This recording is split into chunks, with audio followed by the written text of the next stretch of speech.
Entonces, bueno, sigamos acá grabando la tercera videoconferencia.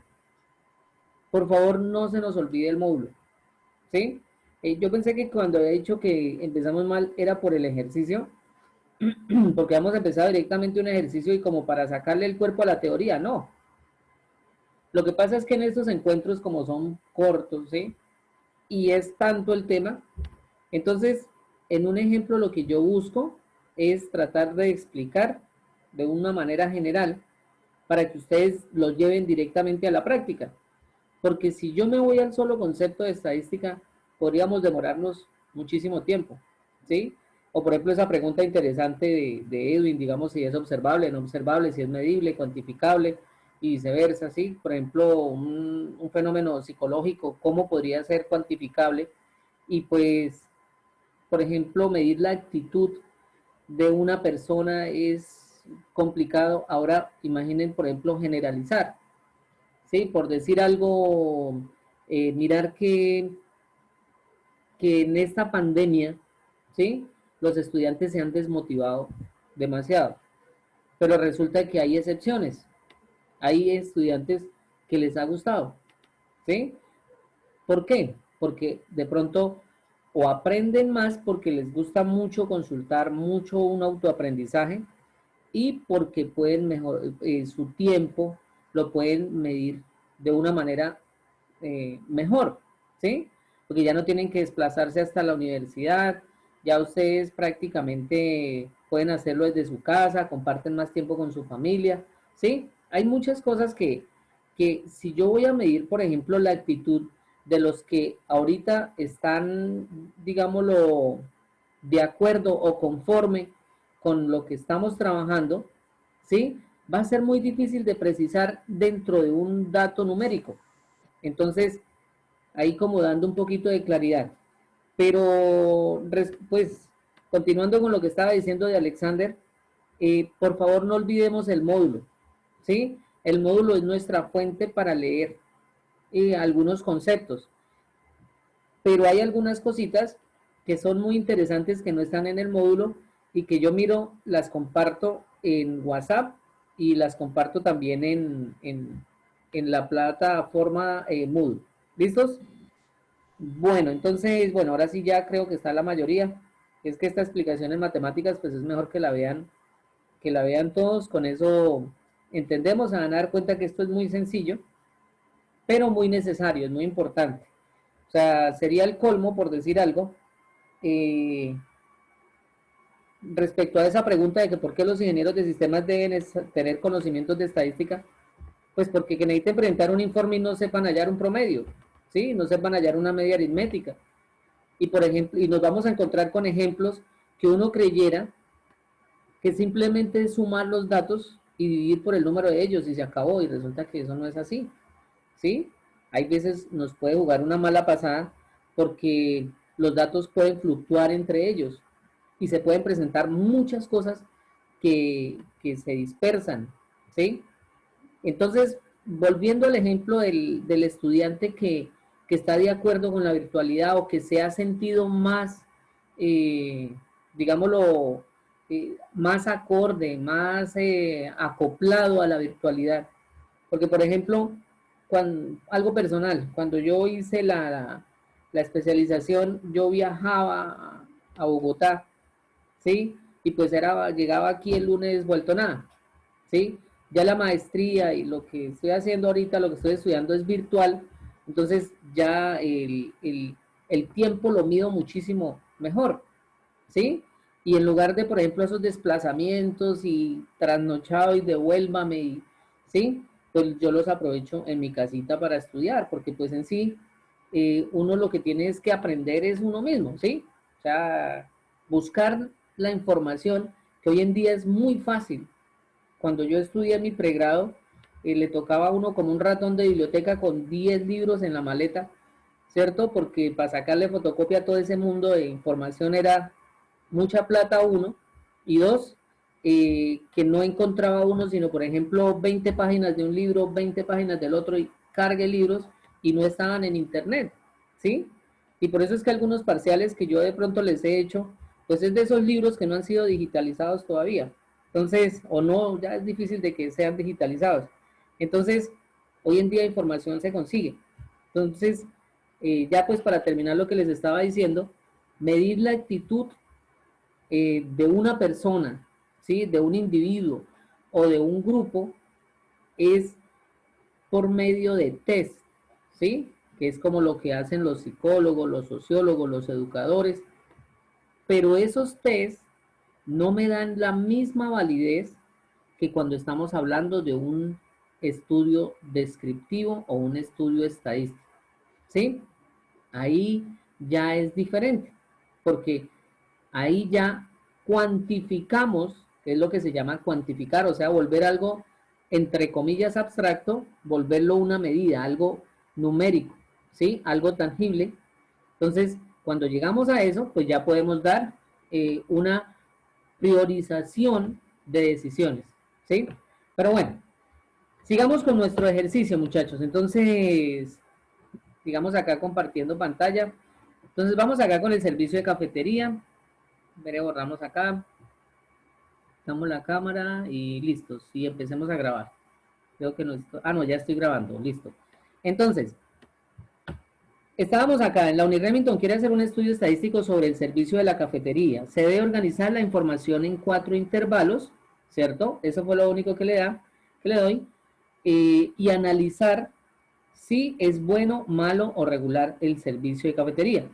Entonces, podemos crear unos rangos de evaluación. Yo puedo llegar y decir eh, de 2 a 6 es malo, ¿sí?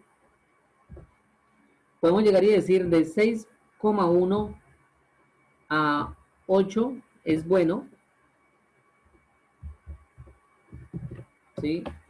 Es bueno. Y de 8,1 a 10, aunque pues estamos trabajando números enteros, pero ¿sí? Hay varias maneras, después les digo cómo hacer eso de cuando pasan números enteros a decimales o solamente trabajamos con enteros. 8,1 a 10, excelente, vamos a llamarlo así, excelente. Listo, vamos a dejar esos 3 criterios de y vamos a imaginar que este estudio del estadístico sobre el servicio de la cafetería no lo hizo los dueños de la cafetería, sino lo están haciendo, es por ejemplo, los directivos, la directora académica para saber cómo está el servicio como tal. No solamente se hace un estudio estadístico sobre calificación de servicios, no, hay, mejor dicho, una cantidad interminable de temáticas. Por ejemplo, la cantidad de minutos que llegan tarde los empleados. Por ejemplo, la oscilación de precios, ¿cierto? De determinados artículos. Como les decía ahorita, por ejemplo, la bolsa de valores y en fin. Se puede hacer un estudio estadístico prácticamente sobre todo lo que nosotros tengamos relación. Entonces, nosotros decíamos que vamos a hacer una ficha técnica. La ficha técnica consta de población, muestra y variable estadística. ¿Listos? La población es el conjunto total donde se hace el estudio estadístico como tal. Por ejemplo, si yo quiero hacer un estudio estadístico sobre el servicio de acueducto y alcantarillado en Yopal, entonces la población pues van a ser todos los habitantes de Yopal. Y la muestra, yo puedo llegar y decir si son 180.000 personas, por decir algo, la verdad no sé cuántos habitantes estamos acá en Yopal, vamos a sacar solamente 2.000, ¿sí? Vuelvo y repito, el tamaño de la muestra, hay varias fórmulas, Kirchhoff, Gibson, bueno, hay varias fórmulas que uno puede utilizar para seleccionar el tamaño de la muestra, pero eso también depende de nuestro estudio que queramos hacer. Sí, porque así como sin ahondarnos en el tema, si el estudio es algo superficial, pues no vamos a necesitar muchos datos en la muestra. Pero si es algo ya, digamos, como el análisis, por ejemplo, de la salud de la población, pues necesitamos ser más meticulosos y una cantidad mayor. Pero vuelvo y repito, de eso hay varias fórmulas para calcular el tamaño de la muestra. Pero lo que sí, que una cosa es el tamaño, otra cosa es la selección de la muestra. la selección de la muestra siempre tiene que ser representativa.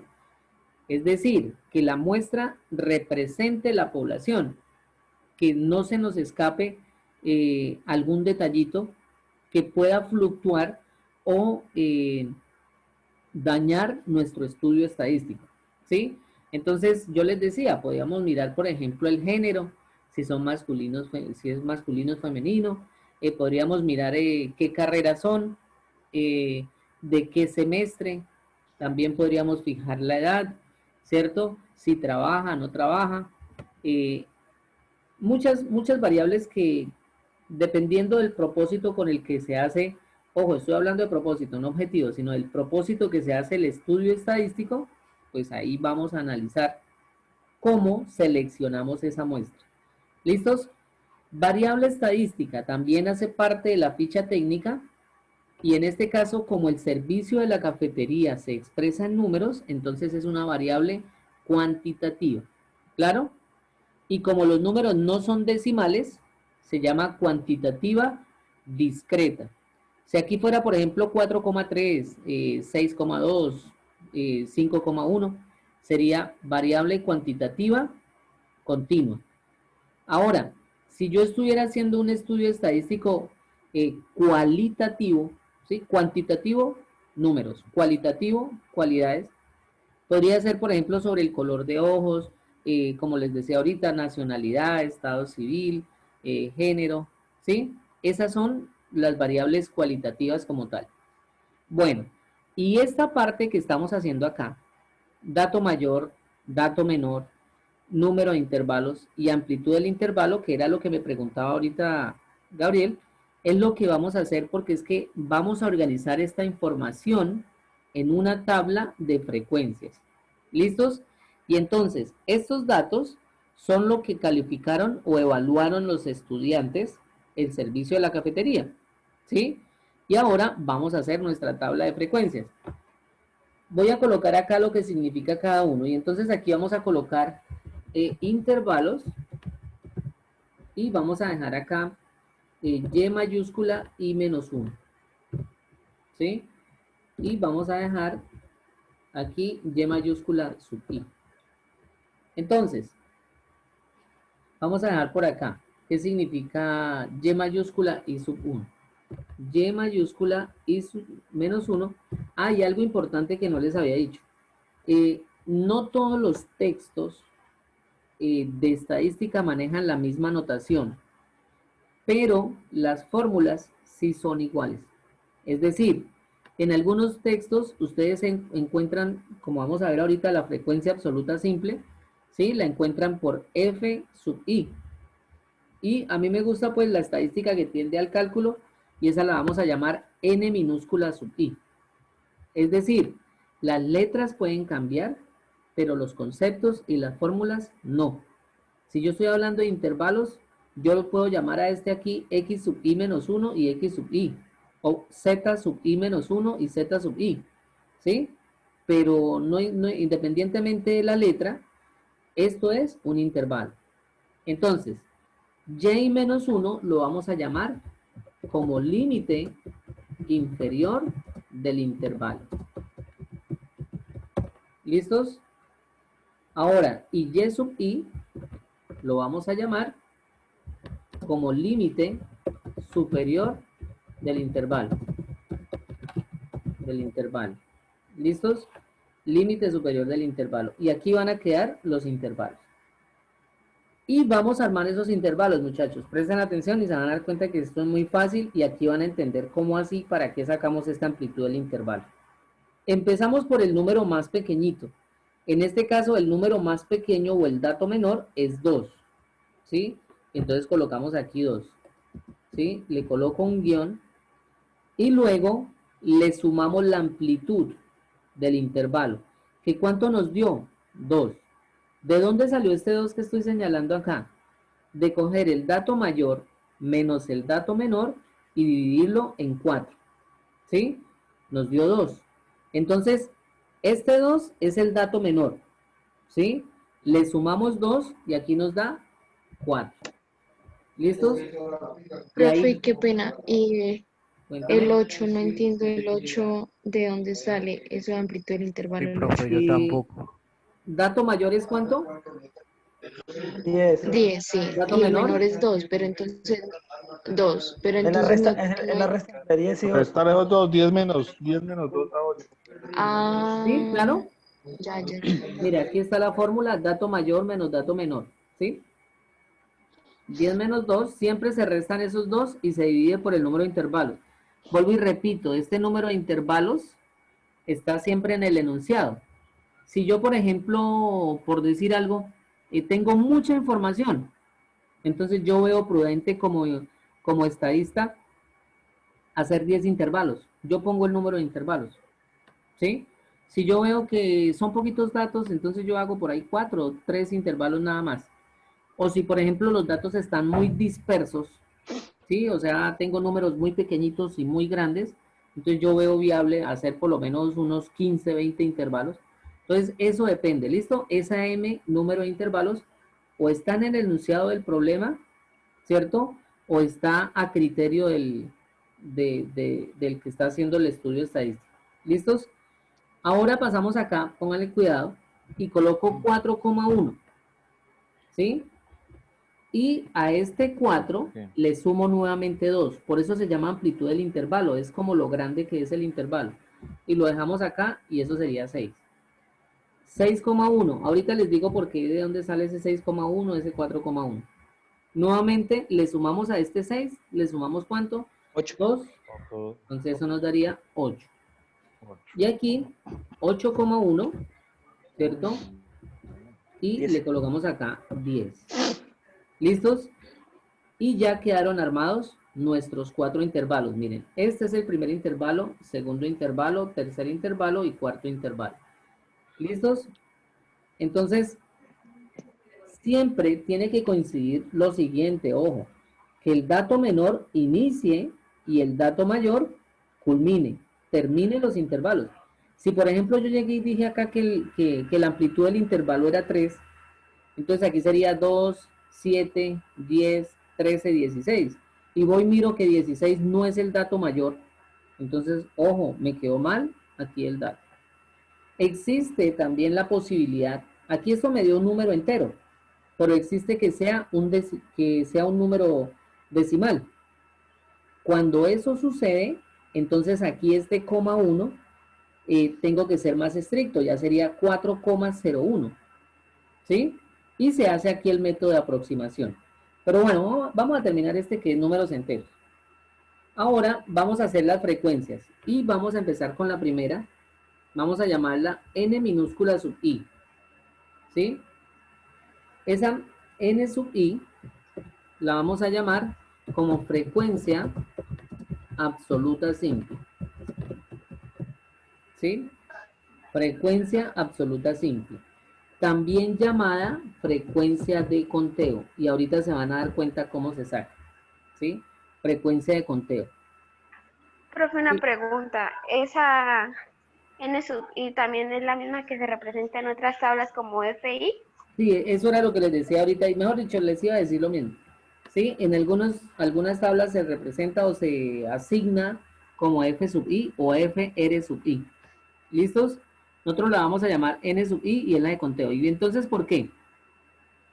Vamos a mirar según estos valores, cuáles están entre 2 y 4, ¿cierto? Y entonces, eh, empezamos a mirar en nuestra tabla y vamos a colocarlos de amarillo, ¿sí? Entonces, este me sirve, ¿cierto? Este también me sirve, X sub 2. Este X sub 6 también me sirve. SX. X sub 9 también me sirve. X sub El x 16, 16, ¿cierto? ¿Alguno más? Así, el 18. el 18. Bueno, listos. Hacemos el conteo, ¿cierto? 1, 2, 3, 4, 5, 6. Y colocamos acá 6. ¿Listo? Por eso se llama frecuencia de conteo. Ahora, entre 4, 1 y 6. Si yo hubiera dejado el 4 acá, ¿sí? habría la posibilidad de que yo cuente 2 veces 4, ¿sí? Porque aquí conté un 4 y de pronto aquí vuelvo y lo cuento, entonces por eso aquí coloco 4,1, para identificar que aquí solamente voy a colocar el 5 y el 6. Bueno, y ese vamos a hacer el azul.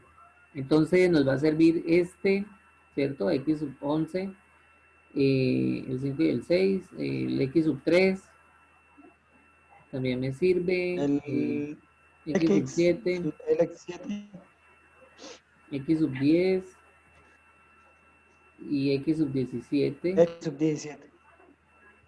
Uy, está como molestando el internet. Bueno, esperemos que no se caiga. X también este, uy, son varios. Bueno, este, ¿no? Todos están 5, 6, 5, 6, 5, 6, 5, 6, listo. No se nos quedó ninguno, ¿no? Contamos, entonces, ¿cuántos serán X sub 6? Entonces aquí sería 1, 2, 3, 4, 5, 6, 7. ¿Sí? Bueno, y quieren colocar esto, pero realmente, pues, vamos a dejarlo en blanco todavía. Entonces, ¿de cuántos habían? 3, 4, 5, 6, 7. Listos. 7. Ahora entre 6, 1 y 8, o sea 7 y 8, entonces vamos a hacer los rojos. Hagamos los rojitos. Entonces, este, hacemos uno, el otro, ¿cuál más? Este. Mejor dicho, casi los que quedan. Que si me puede dar 0. Sí, claro, perfectamente me puede dar 0. ¿Listos? Entonces... Listos, entonces dejemos acá. ¿Cuántos nos salieron rojitos? Ah, aquí me sale otro rojo, aquí me sale otro rojo. Listos, entonces nos salieron ¿cuántos? 2, 4, 5.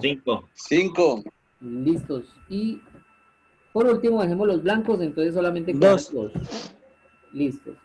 Acá nosotros tenemos que colocar una autosuma o una suma. Y yo puedo colocar aquí suma. ¿Listos? Después vamos a analizar esto de qué significa esta sumatoria, propiedades de la sumatoria. Aunque pues que no nos vayamos a quedar en cálculo ahí porque esto más que todo se trabaja también en cálculo. ¿Cuánto nos tiene que dar esto? 6 y 7, 13, 15, 18, 13 y 5, 18 y 2, 20. Entonces nos tiene que dar el número de datos. ¿Cuántos eran? Recuerden, la muestra 20. Entonces siempre al hacer esta suma nos tiene que dar 20. ¿Listos? Pasamos a la siguiente que es la acumulada.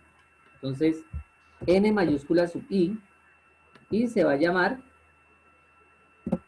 frecuencia absoluta, pero ya no va a ser simple. Ya no va a ser simple, sino va a ser acumulada. ¿Sí? Miren que es la misma n mayúscula o f mayúscula si ustedes la tienen en el texto así, acumulada. ¿Y cómo se calcula? Miren, pónganle cuidado, y esta nos sirve para allá las medidas de tendencia central. Iniciamos por el 6, ¿sí? Y nos queda así, normal, 6.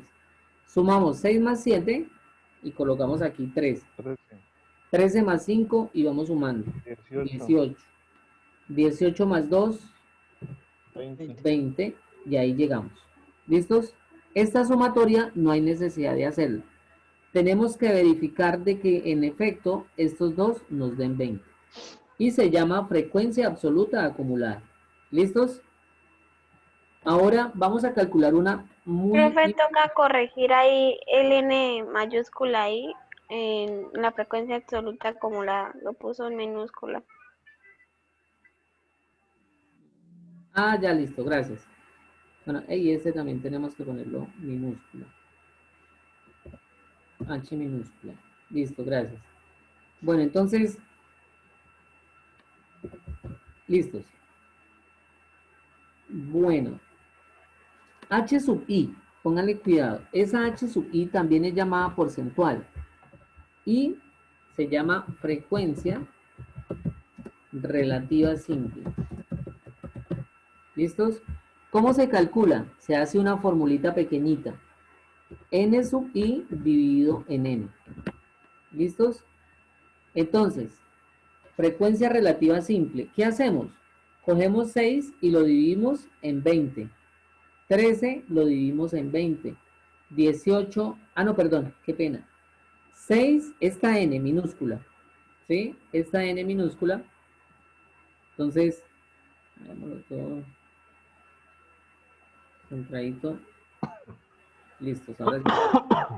Esto lo vamos a dejar h sub i, por favor, la frecuencia relativa simple es coger la misma simple, la minúscula, 6 dividido en 20. ¿Cuánto me da 6 dividido en 20?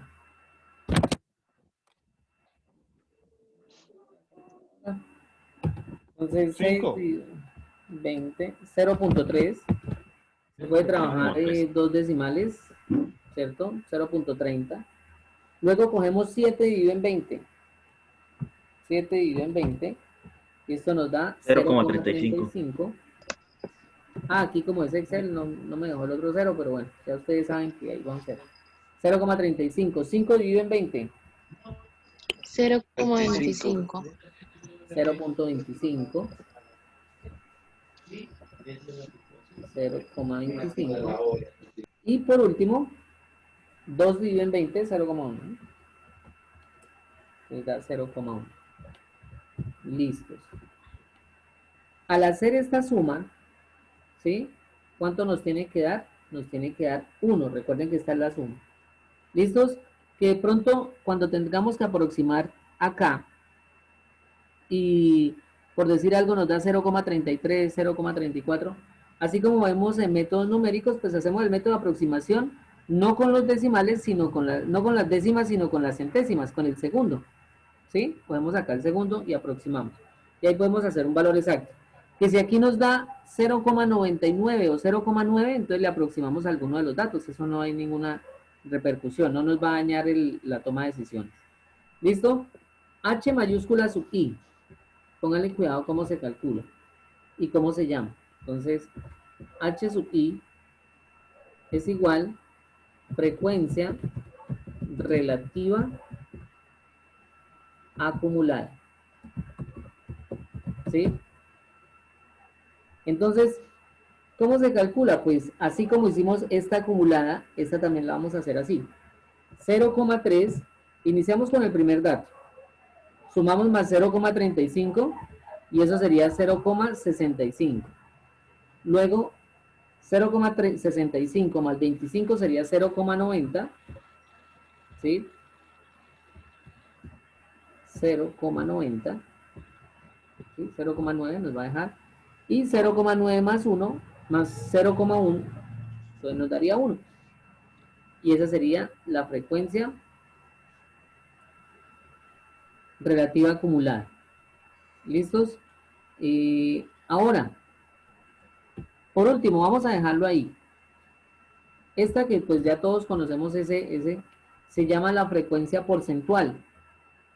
¿Sí? Frecuencia porcentual. Y entonces, ¿en qué consiste esa frecuencia porcentual? Simplemente es coger H sub I y multiplicarla por 100. ¿Sí?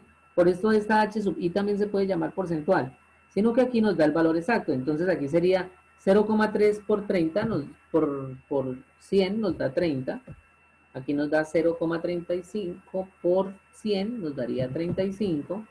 Aquí nos da 25. 25. Aquí nos da 10. Y lógicamente esto nos tiene que dar 100%, ¿no? Entonces daría 100. Bueno, entonces, muchachos, esta es nuestra tabla de frecuencias. ¿Listo? Profe, disculpe, la frecuencia relativa acumulada, ¿cómo fue que se la sacó? Ya, pero regálame un minutito que está aquí. Frecuencias. Y como arreglando un poquitico esa tabla. Perdón, ¿cuál es la pregunta que me hacía? ¿Cómo Esta la sacó de la frecuencia suma relativa acumulada? de la suma de 0,3 más 0,35 y da 0,65 y así sucesivamente. A ver, lo voy a volver a explicar. Muy bien, gracias. Póngale cuidado. Ponemos 0,3. Luego le sumamos aquí el segundo reglón. ¿Sí? 0,35. Entonces nos da 0,65. Luego le sumamos 0,25. Nos da 0,9. Por último, 0,9 más 0,1 nos da 1. O sea, vamos sumando. Por eso se llama acumulada, porque es esta misma, pero la vamos acumulando. ¿Listos? Bueno, muchachos. Hasta ahora estamos en el principio que estamos volviendo los datos no agrupados en datos agrupados, ¿sí? Nos queda ver gráficos, nos queda ver las medidas de tendencia central y demás. Aquí empezamos. A grandes rasgos, esto es más o menos lo que estudia estadística descriptiva, ¿sí? Tenemos unos datos, los agrupamos, los organizamos, ¿sí? Y luego vamos a empezar a estudiarlos y analizarlos. ¿Listos? Ahora, vamos a darle respuesta porque un estudio estadístico sin conclusión no es estudio estadístico. Aquí, casi siempre cuando uno va a mostrar una tabla, ¿sí? Que no es lo más aconsejable cuando vamos a sustentar, que eso no, para eso están los gráficos, ¿sí? Escogemos el dato mayor y el dato menor. Entonces, aquí esta frecuencia de conteo nos permite mostrar, o nos permite más bien observar, que 2 está en el intervalo 8,110, o sea que 2 personas solamente calificaron como excelente, ¿no? Miren, ¿sí? Sumamos acá, de 2 hasta 6, 13 personas de 20 dijeron que era malo, ¿cierto? O sea que más del 50%. Entonces yo no puedo decir, ¿cómo así que más? No, pues sumemos. 30 más 35, el 65% de los estudiantes evaluaron el servicio de la cafetería como malo, ¿sí? Y el bueno solamente el 25%. ¿Listos? El 10% excelente, o sea que esto hay que cambiar ese servicio de cafetería.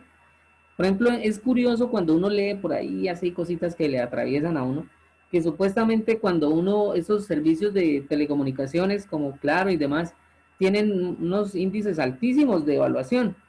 Todo el mundo califica 5 o 100, ¿sí?